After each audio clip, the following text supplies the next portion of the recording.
අවසර ශනිතා ව්‍යාසංක දැන් අපි COVID-19 එක්ක යලිත් පිබිදෙන්න යලිත් අපි අපේ වැඩ කටයුතු ආරම්භ කරන්න සූදානම් වෙමින් ඉන්න වෙලාවක බොහෝ වංශයන් වල අපි සූදානම් වෙනවා තවත් ඊටමත් විශේෂ කාරණා කීපයක් පිළිබඳව කතා බහ කරන්න.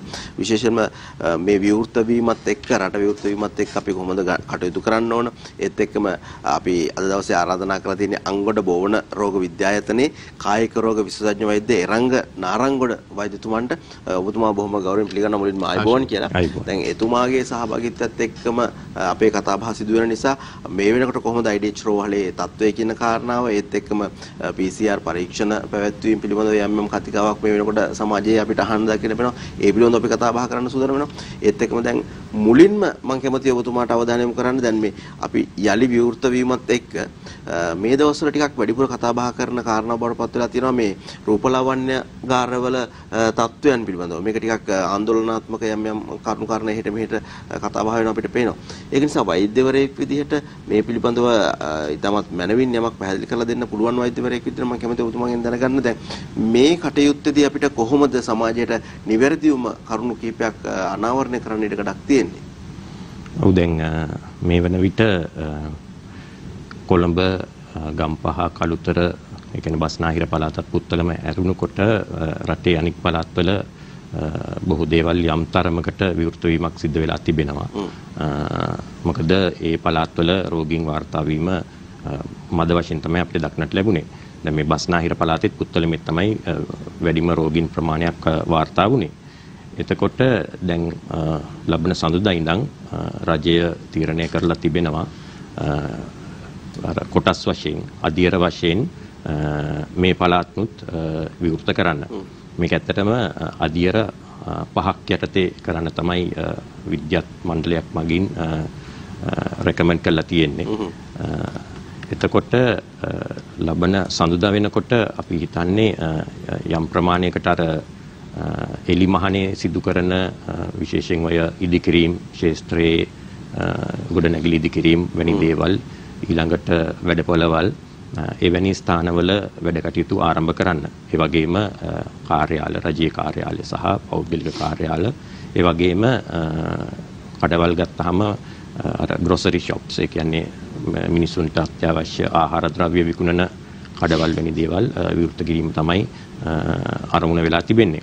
එතකොට දැන් ඔබ ඇහුවේ රූපලාවන්‍ය ගාර පිළිබඳව මේකත් ගොඩක් කතා බහ වෙන කාරණයක්. මම දැක්ක පහුගිය දවස්වල ඒ රූපලාවන්‍ය ගාර පවත්වාගෙන යන උදවිය සෞඛ්‍ය ඇමතිතුමිය හමු වෙලා විශේෂ සාකච්ඡාවකුත් පැවැත්වුවා. මොකද මේ රූපලාවන්‍ය කටයුතුත් මම හිතන්නේ ටිකක් අත්‍යවශ්‍ය. විශේෂයෙන්ම පිරිමි අයට මේ කොණ්ඩේ කපන්න නැතුව ඉන්න අමාරුයි. ගෙදර මේක කරගන්නත් අමාරුයි. මේ නිසා දැන් ඒ පිළිබඳවත් විශේෂ අවධානයක් යොමු කළා මේවා විවෘත කරන්න කටයුතු කරගෙන යනවා.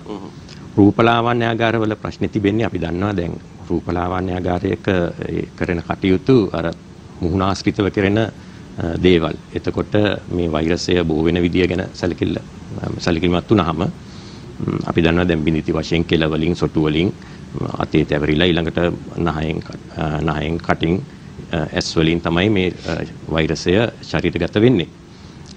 එතකොට දැන් මේ රූපලාවන්‍යාගාරවල සිටින පුද්ගලයින්ට මේ රෝගය බෝ වීමේ ඉඩකඩ වැඩි. ඒ වගේම තමයි අර රූපලාවන්‍යාගාරයේ සේවය ලබා ගැනීම සඳහා ඉන්න පුද්ගලයින්ට ඒ ශිල්පීන් හරහා රෝගය බෝ වෙන්න පුළුවන්. මේ තත්ත්වය ඇත්තටම ඇති වුණා පහුගිය සති දෙකකට විතර කලින් කෙසෙල්වත්ත ප්‍රදේශයේ ඒ රෝගය පැතිරී යන අවස්ථාවේදී ඔය බාබ කෙනෙක් හරහා රෝගීන් විශාල සංඛ්‍යාවක් ව්‍යාප්ත වුණා. ඉතින් අර ඒවා සැලකිලිට අරගෙන තමයි දැන් මේ විවෘත කිරීම සිද්ධ කරන්නේ. දැන් වෛද්‍යතුමනි විශේෂයෙන්ම ගත්තාම මෙහි මුල් අධීරයේදී වෛද්‍යවරු නිතර දෙවේලේ විවිධ තොරතුරු කිව්වා මේකේ බරපතලකම ගැන කිව්වා. පස්වෙනි සතියේ වෙනකොට මේ තත්ත්වය ඇත්තටම බරපතල වුණායේ කිව්ව විදිහටම. නමුත් දැන් වෛද්‍යවරු කතා බහ කරනවා කරලියේ පේන්නේ නැහැ. ඒ නිසා යම් කෙනෙක් හිතන්න පුළුවන් වෛද්‍යවරු මේක අතෑරලා දාලා මේක නවත්තන්න බැරි තත්ත්වයක්ද? එහෙම නැත්නම් මේක පැහැදිලිව ඔබතුමාට කියන්න පුළුවන්ද? දැන් ඊටාම අඩු තත්ත්වයකට ගිහිල්ලා මේක ඊටාම හොඳින් පාලනය කරපු තත්ත්වයක්ද තියෙන කියන කාරණාව. මොකද විවිධ අය විවිධ දේවල් කියනවා.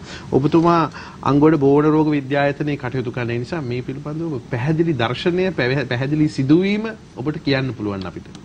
ඔව් දැන් මේ වසංගත රෝගය අපි දන්නවා මේ අර ස්ටේජස් 4ක් තියෙනවා. කියන්නේ මුල්ම අවස්ථාව තමයි රෝගීන් වාර්තා වෙන්නේ නැහැ ඒ රටේ. ඊළඟට දෙවෙනි අවස්ථාවේදී තනින් තන රෝගීන් 2-3 දෙනෙක් වාර්තා වෙනවා. දැන් අපි දැක්ක අර මුල් අවස්ථාවේදී පෙබරවාරි මාසේ මාර්තු මුල අපේ රටේ තිබුණේ ඒ තත්ත්වය. අර සංචාරක මඟ පෙන්වන්නන් කීප දෙනෙක් හම්බුණා ඒ වගේ. තුන්වෙනි අවස්ථාව තමයි අර පොකුරු වශයෙන් තනින් තන එක ප්‍රදේශයක කුඩා ප්‍රදේශයක රෝගීන් විශාල වශයෙන් වාර්තා වෙන එක. එතකොට හතරවෙනි අදියර තමයි භයානක අදියර.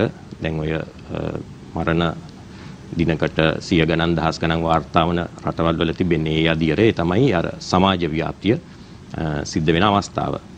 එතකොට දැන් සෑම රටකම මූලික අරමුණ තමයි අර හතරවෙනි අදියරට යන්න නොදී මේක මේ වළක්ව ගන්න එක. මොකද මේ වෛරසය තාමත් ඉක්මනින් ව්‍යාප්ත වෙනවා. එතකොට එක රෝගියෙක් දෙන්නෙක් වාර්තා වෙන්න පටන් ගත්තයින් පස්සේ මේක අර දෙවෙනි අදියරනේ කියන්නේ. ඊට පස්සේ තුන්වෙනි අදියරට යන එක බෙරගෙන ගොඩක් අමාරුයි. නමුත් තුන්වෙනි අදියරෙන් හතරවෙනි අදියරට යන එක වළක්වා ගැනීමේ හැකියාව තිබෙනවා. දැන් අපේ රටේ සිද්ධ වෙන්නේ මේ දේ. ඒ අර පොකුරු වශයෙන් වාර්තා වෙන රෝගීන් ඒ තත්ත්වෙන් ඊළඟ අදියරට යන එක වළක්වා ගන්න. මං හිතන්නේ ඒ කාර්යය අපි තාමත් හොඳ විදියට මේ වෙන විට ඉෂ්ට කරලා තියෙනවා. තවමත් දැන් පළවෙනි ශ්‍රී ලාංකික රෝගියා වාර්තා වෙලා මාස 2ක් පමණ වෙනවා. මේ මාස 2 තුල අර පොකුරු තත්ත්වයට තමයි පොකුරු වශයෙන් රෝගීන් හමු වෙන තත්ත්වයේ පමණයි දක්නට ලැබෙන්නේ. රට පුරා සමාජය තුළ රෝගීන් හමු වෙන තත්ත්වයක් අපිට දක්නට ලැබෙන්නේ නැහැ. ඒ වගේම දැන් මේ හඳුනාගත් පොකුරුත් ගොඩක් ඒවා පාලනය වෙලා තිබෙනවා. විශේෂයෙන් අපි කලින් දැක්ක කළුතරින් විශාල වශයෙන් රෝගීන් වාර්තා වුණා, පුත්තලමින් රෝගීන් වාර්තා වුණා, ඊළඟට මහනුවරින්, දැන් ඊළඟට යාපනයෙන්. ඒ සෑම තැනකම රෝගීන් වාර්තා වෙන්නේ නැහැ.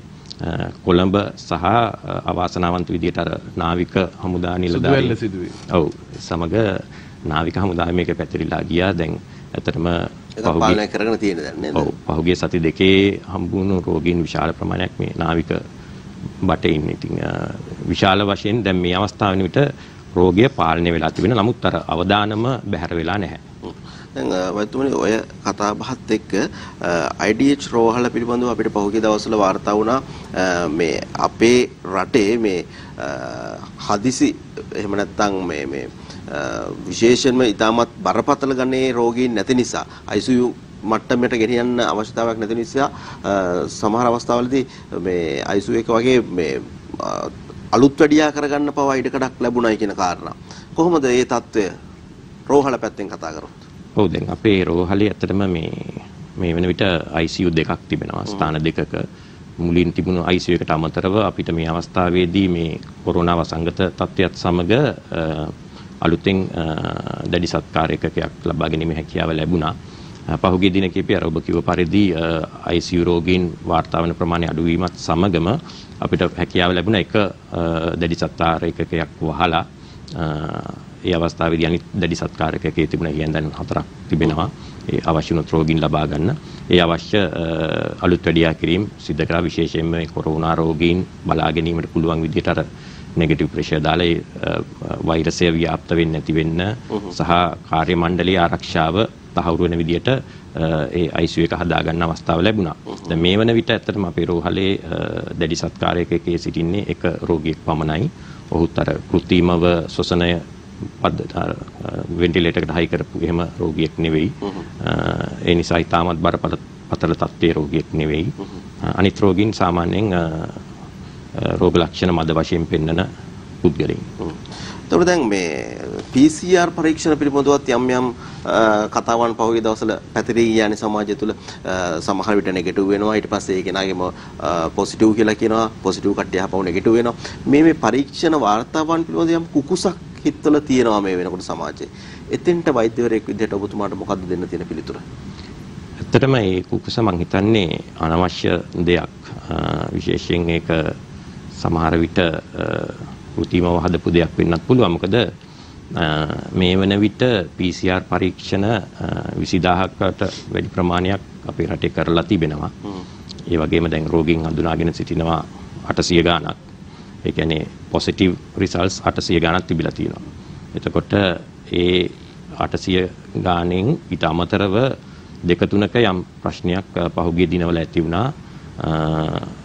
මොකද අර පොසිටිව් කියලා එක රිපෝට් එකකින් කිව්වහම ඊට පස්සේ බැලුවාම ඒක දෙවෙනි පාර තුන්වෙනි පාර වෛරස් නැtei කියලා තමයි ආවේ. දැන් අපි දන්න දෙයක් තමයි දැන් වෛද්‍යවරු වශයෙන් රෝගීන්ට ප්‍රතිකාර කරන වෛද්‍යවරුන් වශයෙන් මේ ඕනම පරීක්ෂණයක ඒ පරීක්ෂණය වැරදි රිපෝට් එකක් එන්න පොඩි chance එකක් තියෙනවා.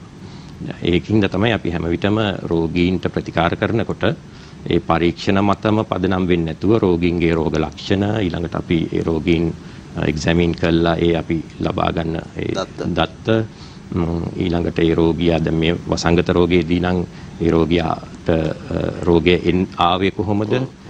එහෙම එන්න chance එකක් තියෙනවද? ඔව් වෛද්‍යතුමනි.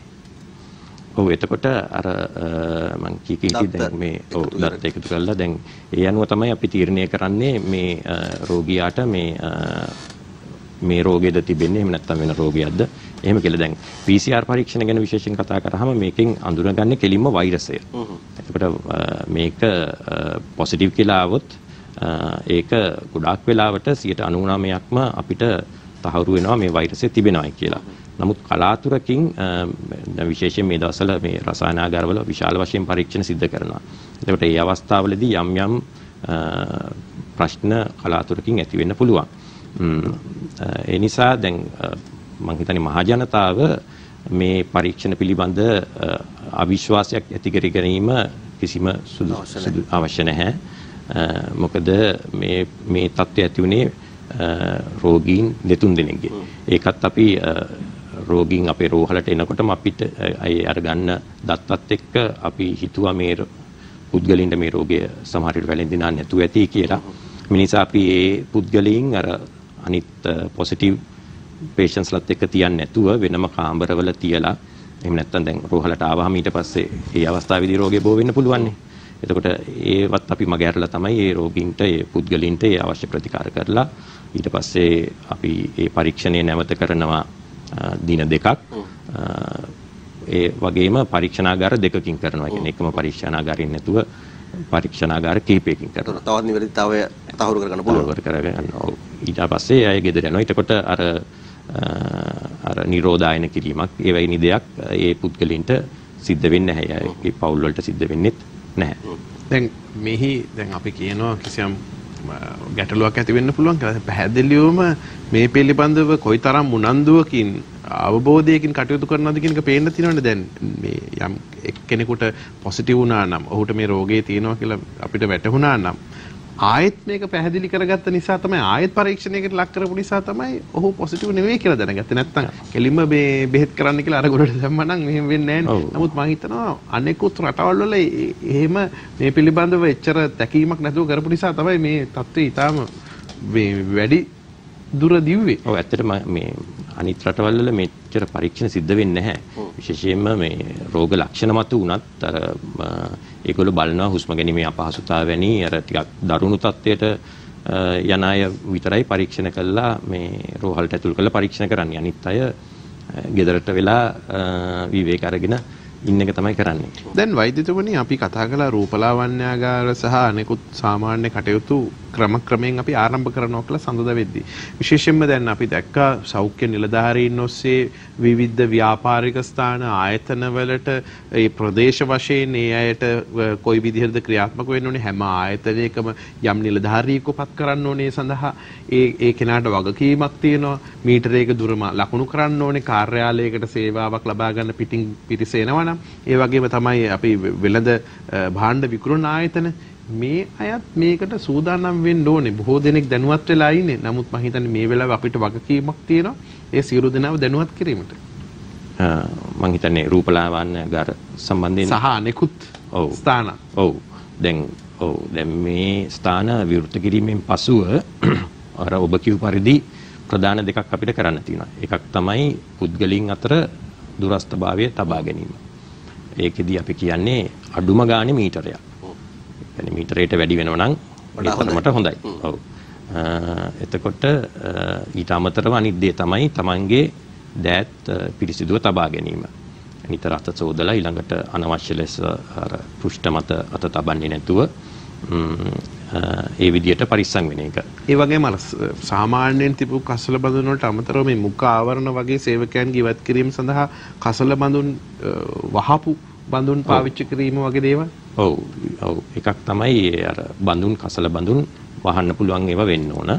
අනිත් එක තමයි අපි කියන්නේ පුළුවන් තරම් අර කකුලෙන් අරින්න පුළුවන් ඒවා තියෙන අත පාවිච්චි කරන්නේ නැතුව. එතකොට කකුලෙන් තද කරලා පියන ඇරලා ඒ දේ දාලා ආපහු ඉබේම වැහෙන ඒ වගේ කසල බඳුන් තියෙනවා. අර එවැනි දේවල් තමයි විශේෂයෙන් අපි කියන්නේ මේ ආයතනවල භාවිතා කරන්න කියලා. දැන් මේ මුඛාවරණ ගැනත් ගොඩක් අය කතා වෙනවා. මුඛාවරණ දාන්න පුළුවන් නම් හොඳයි. හැබැයි මුඛාවරණේ හරියට දාන්න ඕන.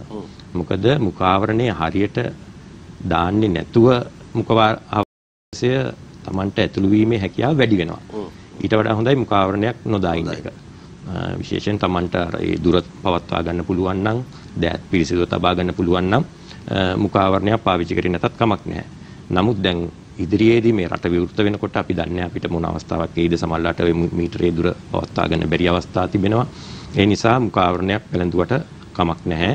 ඒ සඳහා අර සුදුසු මුඛාවරණයක් පාවිච්චි කරන්න ඕන. නිකන් ලේන්සුවක් රෙදි කැල්ලක් බැඳගෙන හරියන්නේ නැහැ. දෙවෙනි එක තමයි මේ මුඛාවරණය පළඳින ක්‍රමයක් තියෙනවා. අපි කියන්නේ අර නහයේ මේ මැද හරියේ ඉඳන් නිකට දක්වා වැහෙන්න ඕන. අපි දැක්කනවා ගොඩක් අය මුඛාවරණය දාගෙන හිටියට නහය අරගෙන ඉන්නේ. මොකද අර ඒගොල්ලන්ට හුස්ම ගන්න අපහසු නිසා. ඉතින් ඒකෙන් අර මුඛාවරණය දාන එකේ මේ ඒ පර්පස් එක සම්පූර්ණයෙන්ම නැති වෙලා යනවා. එතකොට ඔක හදන්න යන්න නරකයි. Tamanට හදන්න උවමනාවක් එනවා නම් අර මේක ගැට ගන්න මේ නූල් තියෙනවනේ. ඒවයින් අල්ලලා තමයි ඒක ඇඩ්ජස්ට් කරන්න ඕනේ. කිසිම වෙලාවක අර ඉස්සරහා කෑල්ල මේ රෙදි කඩ අත ගන්න නරකයි. අනිත් දේ තමයි මේක බැහැර කරනකොට හැම විටම නිවැරදි ආකාරයෙන් බැහැර කරන්න ඕන. මම ඊයේ පෙරේදත් මේ ප්‍රවෘත්තියක දැක්කා මේ ගංගා මුහුද ආශ්‍රිතව මේ මුඛාවරණ වැනි දේවල් ගොඩ ගැසීමේ අවදානමක් තියෙනවා කියලා. ඒ නිසා ඒක නිවැරදි ආකාරයෙන් දැන් ගැලෙවුවයින් පස්සේ මේක මේ අර ඔතන්න ඕන. මේ එළිය කෑල්ල වැහෙන විදියට ඇතුළට යන විදියට අර මේ නූල් වලින් ඒකේ තියෙන නූල් වලින් මේක ඔතලා ගුලියක් බවට පත් කරලා තමයි අර අපි කිව්ව විදියට ඒ පියන තියෙන කසල බඳුනකට බැහැර කරන්න ඕනේ. මේක තැන් තැන් වල දැමීම මගින් මේ මුඛාවරණ වලින් රෝගය පැතිරීමේ අවදානමකුත් තිබෙනවා. එතකොට වෛද්‍යතුමනි දැන් නැවත පාවිච්චි කරන්න පුළුවන් මුඛාවරණ භාවිතා කිරීමේදී කොහොමද මේක විෂ බීජාරණය කරන්නේ? ඔව් දැන් අපි දන්නවා සර්ජිකල් මාස්ක් කියලා තියෙන මේ ෆාමසි වල විකුණන්න. දැන් ඒවා ටිකක් හොයාගන්න අමාරුයි. මේ නිසා අර රෙදි වලින් මහපු මාස්ක් පාවිච්චි කරන්න ගොඩක් අය පෙළඹිලා ඉන්නවා.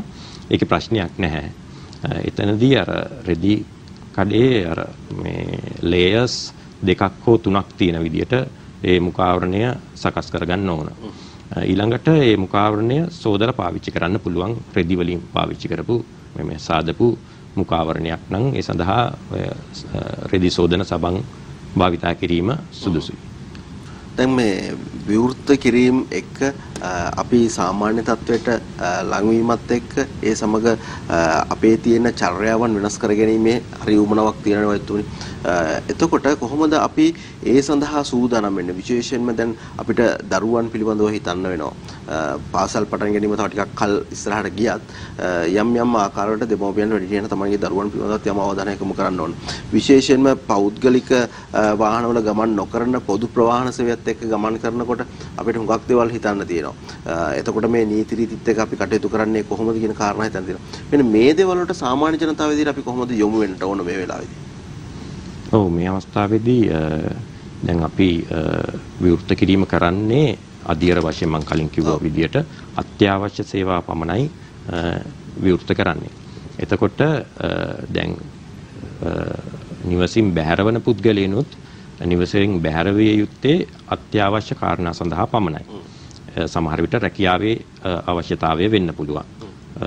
එහෙම නැත්නම් තමන්ගේ එදිනෙදා වැඩ කර ගැනීමේ අවශ්‍යතාවය වෙන්න පුළුවන්. එතකොට වැඩට යන පුද්ගලයෙක් නම් තමන්ගේ ආයතනයේ අවශ්‍යතාවය අනුව එක කරන්න වෙනවා. එතකොට නමුත් දැන් තමන්ගේ පෞද්ගලික කටයුතු කරගන්නකොට නම් අත්‍යවශ්‍ය දේ සඳහා පමණක් නිවසින් බැහැර විය යුතුයි. නිවසෙන් එක පුද්ගලයෙක් ගිහිල්ලා ඔය ආහාර ද්‍රව්‍ය හෝ වෙන ඒ අවශ්‍යතාවයන් සපුරාගෙන ගෙදරට එන්න පුළුවන්. විශේෂයෙන්ම සඳහන් කරන්න ඕන වැඩිහිටියන් සහ විවිධ රෝගාබාධ වලින් පෙළෙන පුද්ගලයන්, ශ්වසන රෝගාබාධ, ඊළඟට දියවැඩියාව, වකුගඩු ආබාධ වැනි රෝග වලින් පෙළෙන පුද්ගලයන් නිවසින් බැහැරව යාම සුදුසු නැහැ මේ අවස්ථාවේදීත්. ඊළඟට ඔබ ඇහුවා අනිත් දේ තමයි ඔය පොද ප්‍රවාහන පහසුකම් වැනි දේවල්. ඒ සඳහාත් රජය විසින් යම් නිර්ණායක ඉදිරිපත් කළා තියෙනවා. අර බස්වල යායුතු ප්‍රමාණය ඊළඟට මගින් වාඩි කරන්න ඕනේ කොහොමද? ඒ වගේම දැන් ඔය පොදු ප්‍රවාහන පහසුකම් සැලසෙන්නෙත් මම හිතන්නේ අර කාර්යාලවල වලට පැමිණෙන ඒ අත්‍යවශ්‍ය සේවා වලට පැමිණෙන පුද්ගලයන් සඳහා පමණයි. යම් කතා බහකට ආවා විශේෂ නිර්ණායකයන් කිහිපෙකුත් එක්ක තවත් කරුණු කිහිපයක් ඔබතුමාට පැහැදිලි කරලා දෙන්න තියෙනවා කියන කාරණාව අපි සාකච්ඡා කරා විරාමය අතරතුර. ඒ ටික අපේ ජනතාවටත් අපේ හිතවතුන්ටත් පොඩ්ඩක් පැහැදිලි කරොත් හරි වටී මේ වෙලාවේ. ඔව් දැන් මේ රූපලාවන්‍යාගාර විවෘත කරනකොට ඒක විවෘත කරන්න අවස්ථාවේදී ඒ සඳහා විශේෂ අවසරයක් ලබා ගැනීම, විශේෂ සහතික පත්‍රයක් ලබා ගැනීම අනිවාර්ය කරලා තිබෙනවා. ඒ සහතික පත්‍රය නිකුත් කරන්නේ සෞඛ්‍ය වෛද්‍ය නිලධාරීතුමා ඒ ප්‍රදේශයේ, කියන්නේ MOH. එතකොට ඒකේ ඒ අය අපි නිර්ණායක වගේක් ඉදිරිපත් කරලා තිනවා. ඒවා ඒ අයට තිබෙනවද කියලා පරීක්ෂා කරලා බලනවා. PHI මහතුරු ගිහිල්ලා ඒ ස්ථාන පරීක්ෂා කරනවා. ඊට පස්සේ තමයි මේ සහතිකය ලබා දෙන්නේ. ඒ සහතිකයේ තිබෙන රූපලාවන්‍යාගාර වලට පමණයි විවෘත කිරීමේ අවස්ථාව ලැබෙන්නේ. එතකොට ඊළඟට දැන් මේක අර මම කලිනුත් කිව්වා දැන් මේ අය අර ගොඩක් රිස්ක් එකක ඉන්නේ රෝගය ඒ අයට ලබා ගන්නත් පුළුවන්, ඒ අයගෙන් අනිත් අයට දෙන්නත් පුළුවන්. මේ නිසා ඒ කරන රූපලාවන්‍ය කටයුතු හැම දෙයක්ම වෙනද වගේ කරන්න අවස්ථාව ලැබෙන්නේ නැහැ. කොණ්ඩේ කැපීම, කොණ්ඩේ ඩයි කිරීම, ඊළඟට ඔය නියපොතු සම්බන්ධයෙන් කරන දේවල්, ඊළඟට අත්වල කකුල් වල රෝම ගැලවීම, අර ඒ වගේ දේවල් කරන්න පුළුවන්. නමුත් අර මූණ සම්බන්ධයෙන් කරන ඔය ෆේෂල් දාන වගේ ඒවා, ඊළඟට රැවුල කපන එක, අයිබ්‍රවුස් හදන එක, ඒ දේවල් කරන්න අවසර ලැබෙන්නේ නැහැ. මොකද ඒ අවස්ථාවේදී අර නහය කටේ ස්ථාන වලට මේ ලං වෙනවා ඒ හේතුව නිසා. ඊළඟ කාරණය තමයි දැන් මේ රූපලාවන්‍යාගාරවල වැඩ කරන සේවකයින් පිළිබඳ සියලුම විස්තර සෞඛ්‍ය වෛද්‍ය නිලධාරීතුමාට ලබා දෙන්න ඕන. මොකද යම් ආකාරයකින් රෝග පැතිරිලා ගියොත් ඒ අයගේ පවුලේ උදවිය පරීක්ෂා කිරීමේ එහෙම මේ පහසුකම අපිට ලැබෙන නිසා රූපලාවන්‍යාගාර සහ මේ මම හිතන්නේ මේක අනිත් ආයතන වලටත් විශේෂයෙන් වැදගත් පොදුයි. දැන් අපි දන්නවා ගොඩක් ආයතන මේ වායු සමීකරණය කරලා තිබෙන්නේ. විශේෂයෙන් ඔය රූපලාවන්‍යාගාරට තරමක් පොඩි. මේ වගේ වායු සමනය කරපු අර සංවෘත වැහිච්ච කුඩා ස්ථානයක වෛරසය වාතයේ යම් අවස්ථාවක වැඩි වෙලාවක් රැඳෙන්න පුළුවන්. අපි කියන්නේ මේක වාතයෙන් බෝ වෙන්නේ නැහැ කියලා. නමුත් මේ වගේ ස්ථානයක මේ කිසියම් පුද්ගලයෙක් කිවිසුමක් ඇරියොත් අර කෙලින්ම ඇවිල්ලා වදින එකට අමතරව යම් වෙලාවක් මේ විස බීජය වාතයේ රැඳී තිබෙන්න පුළුවන්. ඒ නිසා පුළුවන් හැම වෙලාවෙම අපි කියන්නේ අර ජනෙල් විවෘත කරලා වායු සමීකරණ යන්ත්‍රය ඕෆ් කරලා ඒ කටයුතු කරන්න කියලා. එහෙම නැත්නම් වායු සමීකරණ යන්ත්‍ර තිබෙනවා අර එළියේ තිබෙන වාතය ඇතුළට අරගෙන ඒ සර්කියුලේට් කරන්න පුළුවන්. ඒ ක්‍රමයට වායු සමීකරණ යන්ත්‍රය පාවිච්චි කරන්න ඕන. ඊළඟට රූපලාවන්‍යාගාරය තුල එහෙම නැත්නම් ඒ ආයතනය තුල තිබෙන බඩු ප්‍රමාණය පුළුවන් තරම් අඩු කරන්න ඕන. දැන් රූපලාවන්‍යාගාරයක නම් අපි දන්නවා අර එන අයට වාඩි වෙන්න පහසුකම් සලසන ස්ථානයේ පත්තර සංග්‍රහය වලට තියෙනවා. ඒවත් තැබීමත් මේ අවස්ථාවේදී නොකළ යුතුයි. මොකද එක එක්කෙනා මේවා පාවිච්චි කරාම අතින් අතට ඒ විස බීජ පැතිරෙන්න පුළුවන් නිසා. ඒ වගේම ඒ අර වේටිං ඒරියා එකේ මීටර එක දුර තියාගෙන පුද්ගලින් රඳව ගන්න ඕන. ඒ අයට වෙලාවල් එහෙම ලබා දෙද්දී පොඩි සැලැස්මක් හදාගත්තොත් හොඳයි. හොඳයි. ඔව්. මොකද දැන් ඒ රූපලාවන්‍යාගාරයේ ඇතුළට ඇතුළත් කරගන්න පුළුවන් ප්‍රමාණයක් වෙනවා. දැන් ඒක මීටරේ ලිස්ට් එකක් තියෙනවනේ. ඔව්. ගොඩක් කට්ටිය ඇතුලේ පුරවගෙන දැන්ටත් අර ඇරලා තියෙන ෆාමසි වලත් ඒ දේ සිද්ධ වෙනවනේ ඇතුළට ගන්න එක්කෙනයි දෙන්නයි. ඒ විදිහට මේ ආයතනත් පවත්වාගෙන යා යුතුයි. අනිත් විශේෂ දේ තමයි දැන් මේ රූපලාවන්‍යාගාරවල දැන් අපි ඒ සේවය ලබා ගන්න ගියාම අපි සැලකිලිමත් වෙන්න ඕන දේ තමයි අපි කියලා තියෙන්නේ කරන අයට අර දාන රෙදි වගේ දේවල් එක පුද්ගලයෙකුට එක කට්ටලයක් පාවිච්චි කරන්න ඕන.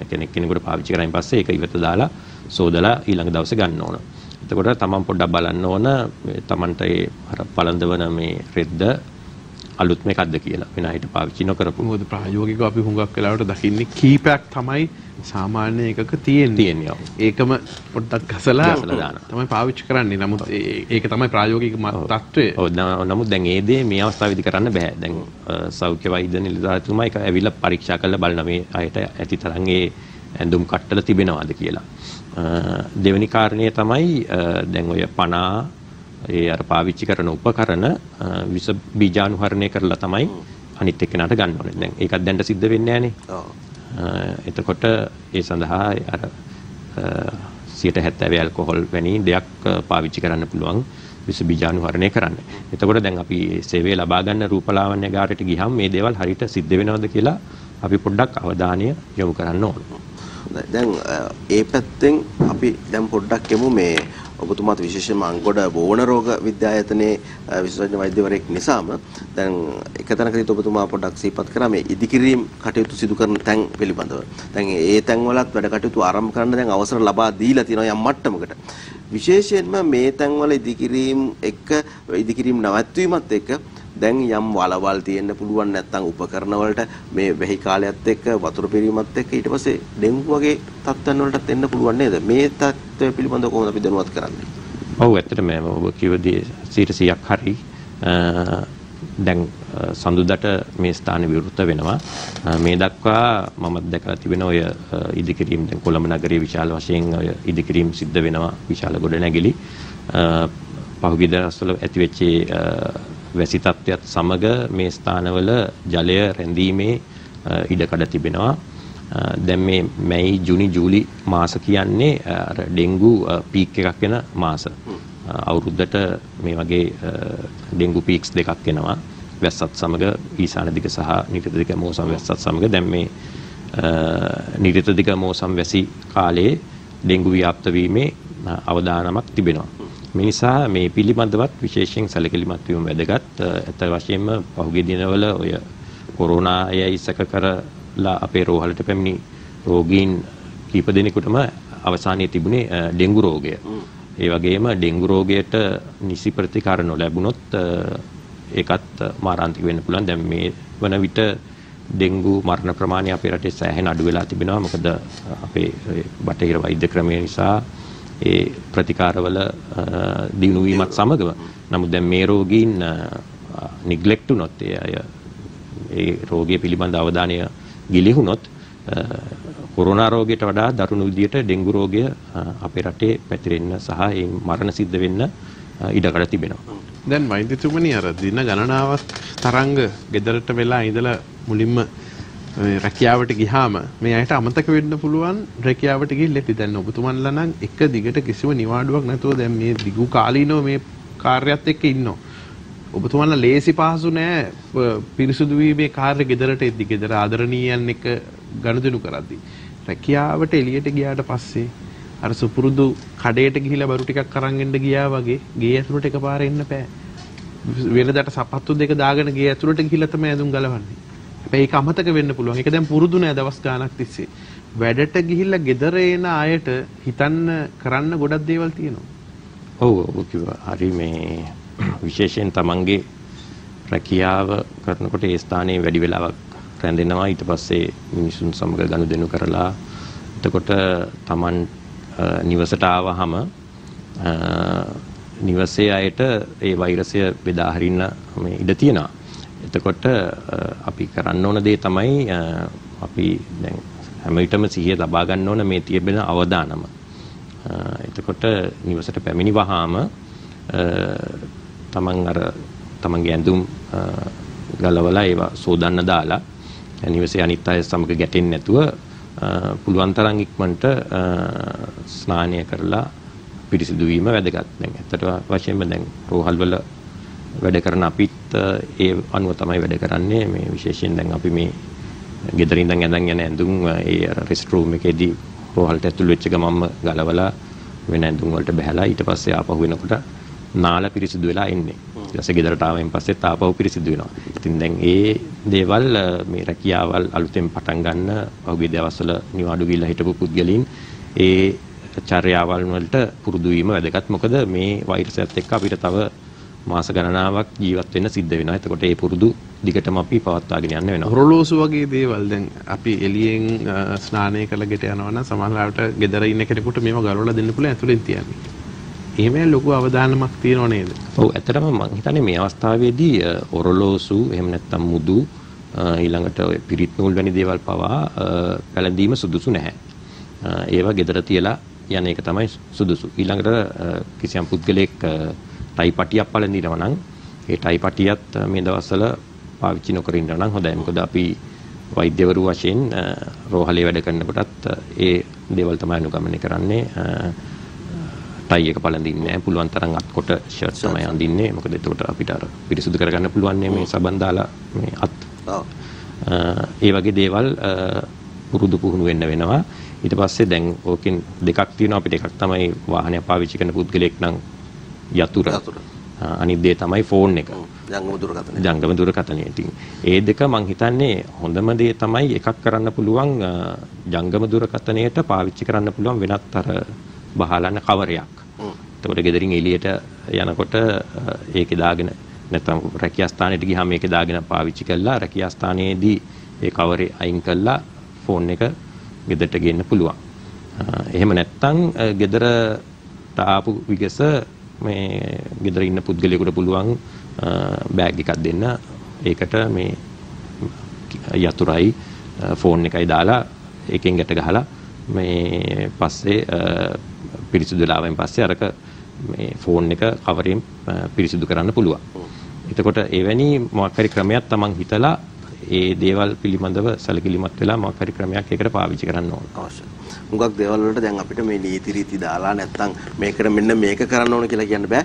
ටිකක් හිතලා මතලා මේ දේවල් වලට හැඩ ගැහිලා යම් ක්‍රමවේදයක් රටාවක් අපිට හදා ගන්නවා නම් තමයි වටිනාකම තියෙන්නේ. දැන් ඔය හැම දෙයක් එක්කම අපිට දැන් ආහාර රටාවන් එක්කත් ලොකු දෙයක් තියෙනවානේ මේ ප්‍රතිශක්තිකරණය ඇති කරගන්නට මේ රෝගවලට මුහුණ දෙන්නට අවශ්‍යතාවන් වලට. දැන් විශේෂයෙන්ම අපේ පැරණි ආහාර රටාවන් වලට ඊයොත් හොඳයි කියන කාරණාව දැන් අපිට අහන්න දකින්න ලැබෙනවා. වෛද්‍යවරයෙක් විදිහට ඔබතුමාට කොහොමද මේ ආහාර රටාවන් ගැන අපිට යමක් පැහැදිලි කරලා දෙන්න පුළුවන්කම තියෙන්නේ? ඔව් දැන් මේ වැනි වසංගත රෝග විශේෂයෙන් වෛරස් රෝග මේවට ප්‍රතිකාර නැහැ. එතකොට මේ රෝග සුව වෙන්නේ තමන්ගේ ශරීරයෙන් ඇතිවන ප්‍රතිශක්තිය මගින්. එතකොට මේ ප්‍රතිශක්තිය වැඩි දියුණු කරගෙන තිබීම ඉතාමත් වැදගත්. මේ නිසා තමයි අපි කියන්නේ වයෝ වෘද්ධය ඊළඟට දියවැඩිය ආරෝගීන් එයාගේ ප්‍රතිශක්තිය අඩුයි. එතකොට එවැනි අයට රෝගය වැළඳීමේ හැකියාවත් වැඩි, සංකූලතා ඇතිවීමේ හැකියාවත් වැඩි. එතකොට මේ තමන්ගේ ශරීරයේ ප්‍රතිශක්තිය වැඩි කර ගැනීම සඳහා කරන්න පුළුවන් දේවල් කීපයක් තියෙනවා. ප්‍රධානම දේ තමයි ආහාර. ඒක දීර්ඝ කාලිනව කළ යුතු දෙයක්. මේ සඳහා අපි දන්නවා දැන් ওই පැණි බීම ඊළඟට ෆාස්ට් ෆුඩ් ඒ වගේ දේවල් වලට අපි ගොඩක් කුරු වෙලා තිබෙන්නේ. මේ වයින් ශරීරයට වෙන්නේ බොහෝ වෙලාවට අවඩක්. ඒ කියන්නේ බොහෝ නොවන රෝග ඇති වෙන්න පුළුවන්. ඒ වගේම අර ප්‍රතිශක්තිය අඩු වීම නිසා බොහෝ වන රෝග වැළඳීමේ හැකියාවත් එයාට වැඩි. මේ නිසා අපි හැම විටම අර ඕගනික් ෆුඩ් ඒ කියන්නේ කෘත්‍රිම රසායනික ද්‍රව්‍ය පාවිච්චි නොකර විශේෂයෙන් අපේ තියෙන දේශීය සහල් වර්ග ඒවා ආහාරයට ගැනීම සුදුසුයි. ඒ වගේම ඊට අමතරව ඔය කොත්තමල්ලි වෙනිවැල් ගැට එවැනි දේවල් පාන වශයෙන් අපිට කැඳ වර්ග පාවිච්චි කරන්න පුළුවන්. මෙවැනි දේවල් පාවිච්චි කිරීම මගින් ශරීරයේ ප්‍රතිශක්තිය වැඩි දියුණු කරගෙන මේවට ඔරොත්තු දෙන්න මේ වෛරස් රෝගවලට ඔරොත්තු දීමේ හැකියාව අපිට වැඩි කරගන්න පුළුවන්. ඒ වගේම අනිත් දේ තමයි අර සුව නිින්දක් ලබා ගැනීම, රැයට ඊළඟට ව්‍යායාම කිරීම, එවැනි දේවලිනුත් තමන්ගේ ශරීරයේ ප්‍රතිශක්තිය වැඩි දියුණු කරගන්න පුළුවන්.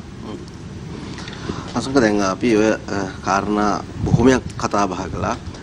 මම කැමතියි ඔයතුමනි අපේ සමස්ත රටවාසීන්ට අපේ නරඹන්නන්ට අපේ හිතවතුන්ට වෛද්‍යවරයෙක් විදිහට තවත් අපිට මේ කතා බහ තුළ යම් කිසි තැනකින් හෝ ගිලිහි ගිය කාරණාවක් තියෙනවා නම් මේ වගේ වෙලාවක අපි කොහොමද මුහුණ දෙන්න ඕන ශාරීරික වශයෙන් මානසික වශයෙන් සහ සමස්ත පුද්ගලයෙක් විදිහට කොහොමද අපි මේ සඳහා යොමු වෙන්න ඕන කියන කාරණාවල නොකියුණු තැනක් තියෙනවා නම් මේ වෙලාවේ මතු කරගත්තොත් හරි වටේ. ඔව්. පළවෙනිම දේ තමයි දැන් මේ වෛරසයෙන් ආරක්ෂා වීමේ වගකීම අපිට පැවරිලා තිබෙනවා. විශේෂයෙන් දැන් මේ ඉදිරි සති කිහිපයේදී මේ තිබෙන අර restrictions අඩු කරායින් පස්සේ නිවසින් නිහිල්වීමත් සමග නිවසින් පිටවන අයට විශේෂ වගකීමක් තිබෙනවා මේ වෛරසය ගෙදරට ගේන්න නැතුව පරිසංගණය එක. ඊළඟට යම් කිසි පුද්ගලයෙකුට කිසියම් රෝග ලක්ෂණයක් මතු වුණොත් විශේෂයෙන්ම මේ පුද්ගලයා සිතනවා නම් Tamanට කොරෝනා රෝගය වැළඳලා තිබෙනවා කියලා වහාම සෞඛ්‍ය උපදෙස් ලබා ගන්න ඕන වෛද්‍යවරයෙක් හමු වෙලා රෝගය සංගවා තබාගෙන මේක සාමාන්‍ය හෙම්බිරිස්සාවක් වගේ සුව වෙලා යයි කියලා එහෙම ගෙදරට වෙලා ඉන්න නරකයි. මොකද අපි දකින දෙයක් තමයි මේ රෝගේ සංකූලතා ඇති වෙන්නේ දෙවෙනි තුන්වෙනි සතිවල. පළවෙනි සතියේ සාමාන්‍ය හෙම්බිරිස්සාවක් වගේ තිබෙන්නේ. ඉතින් මේ නිසා මේ රෝගීන් රෝහල්ගත කරලා ඒ අයව නිරතුරුවම පරීක්ෂා කළා නරක පැත්තට යනවද සුවතට පැමිණෙනවද කියලා ඒ පරීක්ෂාව ඉතාමත් වැදගත්. එතකොට ඒ නිසා Tamanට රෝග ලක්ෂණ පහළ වුණොත් වහාම ප්‍රතිකාර සඳහා යොමු වීමත් වැදගත්. දැන් වෛද්‍යතුමනි මේ විශේෂයෙන්ම මේ විශේෂ එන්නත් මේ ලබා දෙන්න තිබිච්ච දිනේ හැම දරුවන්ගේ හැම පහුවෙලා තිනවා. දැන් මේ 11 වෙනිදා ලිහිල් කරන නීති රීතිත් එක්ක ඒ අයගේ එන්නත් එහෙම ලබා ගැනීමේ කටයුතු කොහොමද කරන්නේ මේ දිස්ත්‍රික්කවල කොළඹ කළුතර ගම්පහ සහ පුත්තල? ඔව් ඒ අර පහුගිය දවස්වල ඔය සායන ගොඩක් ඒවා මේ වහලා තිබුණේ විශේෂයෙන්ම මේ මහජන මේ MOH ඔෆිස් වල තිබිච්ච එන්නත් සායන. නමුත් දැන් ඒවා නැවතත් ක්‍රමක්‍රමයෙන් විවෘත කරලා තිබෙනවා. මේ එන්නත් මගැරුණු දෙමව්පියන්ට මට කියන්න තියෙන එකක් තමයි මේ එන්නත මාස 2ක් පමණ පරක් වුණාට එකෙන් ප්‍රශ්නයක් ඇති වෙන්නේ නැහැ. ඒතකොට දැන් මාස 2ක පමණ කාලයක් තමයි මේ පමා වුණොත් වැඩිම පමා වෙලා තිබෙන්නේ. එතකොට ඒ ගැන අනියත බියක් ඇති කරගන්න එපා. දැන් ඉදිරි සතිය දෙකේදී මේ සායන විවෘත වෙනවා. ඒ අවස්ථාවේදී ඒ සායන වලට ගිහිල්ලා ඒ අර සෞඛ්‍ය පුරුදු පිළිපදින ගමන් තමන් පරිස්සම් වෙලා ඒ එන්නත ලබාගෙන නිවසට පැමිණීමේ හැකියාව ඒ අයට තිබෙනවා. මොකද ඒ එන්නත් ලබා දෙන්නේ ප්‍රතිශක්තිකරණය වැඩි දියුණු කිරීම සඳහානේ. ඉතින් අපිට දැන් පහුගිය දවස්වල ලොකු කතාබහකුත් තිබුණා මේ ප්‍රතිශක්තිකරණයට යම් ලබා දුන්නු එන්නත් නිසා තමයි වැඩිපුරම මේ අපේ රටේ ඊටාම හොඳ අපිට ප්‍රතිශක්තිකරණයක් තියෙන්නේ මේ කොරෝනාවට එරෙහිව මේ ඔරොත්තු දෙන්නේ කියලා. ඔව් ඇත්තටම දැන් ඔය BCG එන්නත මගින් මේ වෛරසයට විරුද්ධව යම්කිසි ආරක්ෂාවක් ලැබෙනවා කියලා විශේෂයෙන්ම ඔය ඒ සම්බන්ධයෙන් පරීක්ෂණ කරන පුද්ගලයන් අනාවරණය කරන තිබෙනවා සහ 100% අනාවරණය කරගෙන නැහැ. නමුත් ඒ පිළිබඳ සැකයක් තිබෙනවා. මොකද විශේෂයෙන්ම ඔය BCG එන්නත අනිවාර්යයෙන්ම කුඩා දරුවන්ට දෙන රටවල් වල මේ වෛරසය පැතිරීමේ අඩුවක් තිබෙනවා. ඒ නිසා මම හිතන්නේ මේ වගේ තත්ත්වයක් තියෙනවා. මම හිතන්නේ අපේ රටේ ඒක ඉතාමත් වාසිදායකයි. මොකද අපේ රටේ සෑම දරුවෙකුටම උපතේදී මේ BCG එන්නත ලබා දෙනවා. මේ එන්නත් ලබා දීම ඒත් එක්කම අපේ රටේ තියෙන මේ අධික උෂ්ණ තත්ත්වය හිරු එළිය ලැබීම ඒත් එක්කම අපේ පාරම්පරික ආහාර රටාවන් විශේෂයෙන්ම තුන පහ වර්ග භාවිතය වගේ දේවල් හරි වටිනවා සහ එය අපිට ලොකු උදව්වක් වෙනවා මේ වැනි දේවල් බලක්වා ගන්න කියලා අපිට අහන්න දකින්න ලැබෙනවා. වෛද්‍යවරයෙක් විදිහට ඔබතුමාට මේ වගේ කරුණු කාරණා පිළිබඳව මොන වගේ අදහසක්ද අපිට කියන්න තියෙන්නේ? ඔව් දැන් ඔය එන්නත් සම්බන්ධයෙන් මේ වගේ ආරක්ෂාවක් ඇති කියලා මේ අපි සැක කරනවා. ඊට අමතරව උෂ්ණත්වය ගැන අපි ඇත්තට මේ මුලින්ම හිතන් හිටි තරම් හැබැයි ඒ උෂ්ණත්වයෙන් ආරක්ෂාවක් ලැබෙන්නේ නැහැ. නමුත් අපිට පෙනී යන දෙයක් තමයි දැන් විශේෂයෙන්ම ඔය රෝගය ගොඩක් පැතිරලා ගිය රටවල් ශීත කියන්නේ අර වින්ටර් එකේ තමයි ඒයට මේ තත්ත්වය උදා වුනේ. එතකොට යම් කිසි ආරක්ෂාවක් අපිට ලැබුණා වෙන්න පුළුවන්. ඒ වගේම අපේ ආහාර රටාව සහ මේ රෝගය මේ වසංගතය මේ තත්ත්වයෙන් දැනට අපි පාලනය කරගෙන ඉන්නේ අපේ අර මම කලිනුත් කිව්ව විදිහට අපේ සෞඛ්‍ය ශාස්ත්‍රයේ විශේෂම ආරක්ෂක අංශවල සහභාගීත්වය ඇතුව අර කන්ටැක්ට් ට්‍රේස් කරලා ඒක අපි තාමත් හොඳින් පාලනය කරගෙන ඇවිල්ලා තියෙනවා මේ දක්වා මේ මාස දෙකක කාලය. දැන් ඉදිරි කාලෙදිත් මේක අතරින් නැතුව මම හිතන්නේ අපි දිගටම පවත්වාගෙන යා යුතුයි. තරංග දැන් අපි මේ කතා බහේ අවසානයටත් ඇවිල්ලා ඉන්නේ. නමුත් මේ කතා කරන්නේ මේ වෛද්‍යතුමා මේ සුව විරුවා කියලා කියනවා නම් මේ අපි නිතර භාවිතා කරන වචනෙත් එක්ක ඔබ ලොකු කැපකිරීමක් කරපු වෛද්‍යවරයෙක් මේ ලංකාවේ අනෙක් වෛද්‍යවරු වගේම මේ වෙලාවේ ඔබේ ජීවිත කාලයේ සමහර මේ වගේ අත්දැකීමක් ලැබිලා නැතුව ඇති මේ තරම් දීර්ඝ කාලයක් මේ තරම් ලොකු මේ අවධානමක් ගන්න. ඔබ ඔබේ වෘත්තිය වෙනුවෙන් ඔබ කරපු කැපවීම රට වෙනුවෙන් සියලු දෙනා වෙනුවෙන් ඔබ ඉගෙනගත්ත පොළොවට ණය නැති බව මේ ගත වෙච්ච දවස් ටික ඔබ කොහොමද දකින්නේ? ඇත්තටම මේ පහුගිය පළවෙනි කොරෝනා රෝගියා වාර්තා වුණේ ජනවාරි 25 වෙනිදා. ඒකට දැන් මාස 4කට වඩා වැඩි කාලයක් මේ වසංගතයත් සමග IDH රෝහලේ අපි පොර බැදලා තිබෙනවා. මම හිතන්නේ මේ දක්වා අපේ කාර්ය මණ්ඩලය තාමත් කැපවීමෙන් තමන්ට ඒ ලැබෙන අවදානම ගැන සිතන්නේ නැතුව සමහර අවස්ථාවලදී මේ රෝගීන් රැක බලා ගැනීමේ යෙදලා තිබෙනවා. විශේෂයෙන් සමහර අවස්ථාවලදී සමහර රෝගීන් මානසික රෝගීන් අපිට හිටියා. ඒ සමහර වෙලාවට කලබල කරනකොට අපේ කාර්ය මණ්ඩලයේ තමන්ගේ ආරක්ෂාව ගැන හිතන්නේ නැතුව ඒ අවස්ථාවේදී ඒ අය සූපත් කරන්න ඉදිරිපත් වුණා. ඉතින් එවැනි තත්ත්වයක් තමයි තිබෙන්නේ. ඉතින් මම හිතන්නේ මේ අවස්ථාවේදී ඉතාමත් අපිටත් ඉතාමත් නුහුරු තත්ත්වයක් ඔබ කිව්වා වගේ මෙවැනි වසංගතයකට අපි මුහුණ දීලා නැහැ. අපි ඩෙන්ගු වසංගත තත්ත්වයන් ඇවිල්ලා තිබෙනවා. නමුත් අපි දන්නවා ඒ වෛරසය ගැන, ඊට ප්‍රතිකාර ගැන අපි දන්නවා. මොකද්ද වෙන්නේ කියලා දන්නවා. දැන් මේකේ සමහර වෙලාවට අපි අද කියන දේ හෙට වෙනස් වෙනවා. මේ නිසා මේ වසංගතයත් ඉතාමත් අභියෝගාත්මකයි කියලා කියන්න පුළුවන්. දැන් මෙච්චර කැපවීමක් වෛද්‍යවරුන් කරනවා. මෙච්චර අවධානමක් ගන්නවා. සඳුදාට එළියට බහින්න ඉන්න අයත් මේ වගකීම මේ විදිහට මිෂ්ඨ කරොත් තමයි මේක සාර්ථක වෙන්නේ. ඒ නිසා ඒ අයට අවසාන වශයෙන් පොඩි මතක් කිරීමක් ආයි පාරක් කරමු. ඔව් ඇත්ත වශයෙන්ම මම කලින් කිව්වා වගේ දැන් අපි මේ රෝගය මේ තත්ත්වෙන් සමාජගත වීම වළක්වලා මේ තත්ත්වෙන් පාලනය කරගෙන ඉන්නේ මම කලින් කිව්වා වගේ සෞඛ්‍ය කාර්ය මණ්ඩලය සහ ආරක්ෂක අංශවල ඒ කැපවීම ඊට අමතරව මම හිතන්නේ අපේ ජනතාවත් ඊටමත් අපිට ඉන්නේ උගත් බුද්ධිමත් ජනතාවක්. ඒ අය මේ රෝගය පිළිබඳ හොඳ දැනුමක් මේ වෙනිට අරගෙන ලබාගෙන තිබෙනවා. සහ අපි දන්නවා දැන් පහුගිය දවස්වල අපි දැක්කා දැන් ඔය විවෘත කියලා කරලා තිබෙන දිස්ත්‍රික්කවල පුද්ගලයන් අනවශ්‍ය විදියට ඒක රාශී වීම ඒ වගේ දේවල් දක්නට ලැබුණ නැහැ. ඉතින් දැන් මේ දේ දැන් මේ අර හයි රිස්ක් දැඩි අවදානම් දිස්ත්‍රික්කවලත් ඒ වගේම පවතිවි කියලා අපි විශ්වාස කරනවා. ඒ මගින් මේ රෝගය මේ තත්ත්වෙන් අපිට පාලනය කරගන්න පුළුවන් වුණොත් තව මාස කිහිපයක් වෙන්න පුළුවන්. සමහරවිට මාස 6ක් වගේ වෙන්න උනත් පුළුවන්. සමහර වෙලාවට අර සමාජයේ ඇතිවන ප්‍රතිශක්තිය මගින් මේක පාලනය වෙන්න පුළුවන්. එහෙම නැත්නම් ගොඩක් වෙලාවට මේ අවුරුද්දේ අවසානයේ වෙනකොට මට හිතෙන්නේ ගොඩක් වෙලාවට එන්නතක් නිපදවන්න ඉඩ තිබෙනවා. එතකොට එවැනි එන්නතක් තිබෙනවා නම් ඒ මගිනුත් මේ වෛරසය පාලනය කර ගැනීමේ හැකියාවක් අපිට ලැබෙනවා. තරංග සමා වෙලා තව ඊටාම පුංචි අවස්ථාවක් අවශ්‍ය වෙනවා.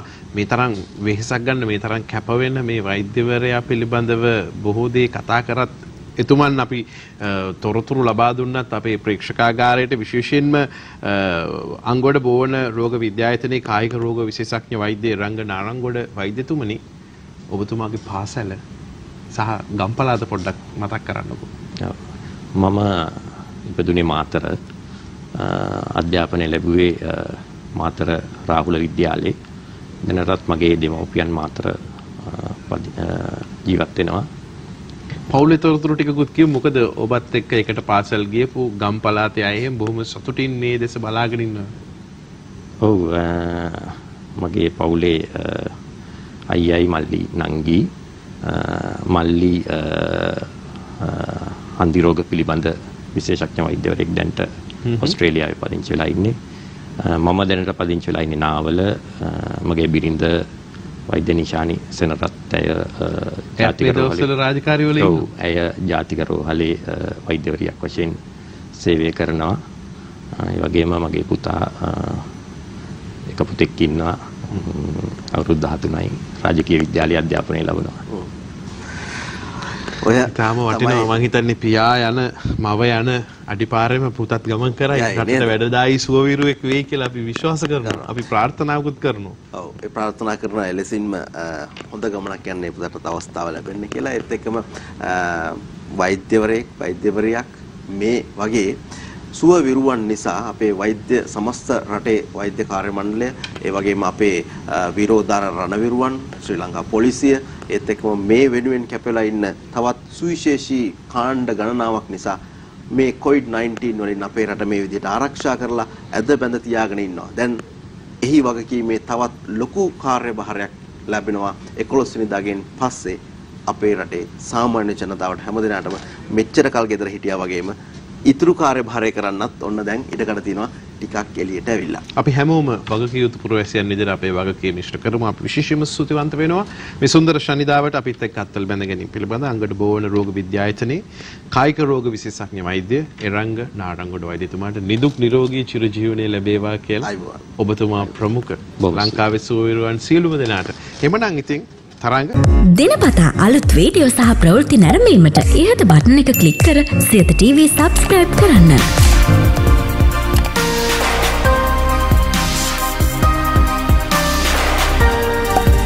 අලුත් වීඩියෝ ගැන මුලින්ම දැනගන්න මෙම සීනුව ක්ලික් කරන්න.